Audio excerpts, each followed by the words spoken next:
Welcome to the Tech Egg. Don't get scrambled. Enjoy the video. Park on level ground, set parking brake, and disconnect the negative battery terminal. Wear eye protection and gloves. Avoid working with the ignition on to prevent short circuits.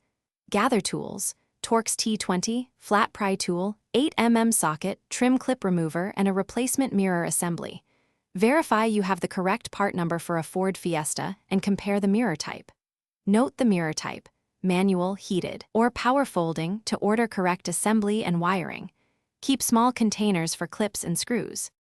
Remove the interior door trim panel by prying clips at the lower edge and removing the 8mm fasteners. Work methodically.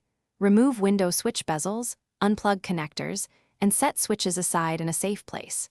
Peel back the triangular sail panel and disconnect the mirror wiring harness by pressing the tab. Label connectors if needed. Reach inside the door and support the mirror with one hand while removing 3 Torx T20 nuts to prevent it from falling. Carefully remove the mirror assembly and note any foam seals to reuse. Align the new mirror, feed the wiring harness through the door, and hand start the 3 Torx T20 nuts. Ensure the foam gasket seats evenly against the door and avoid pinching wires.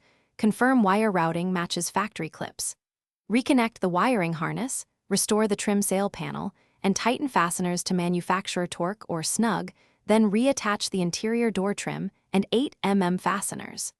Reinstall window switch bezels and plug connectors. Reconnect the negative battery terminal and test mirror functions.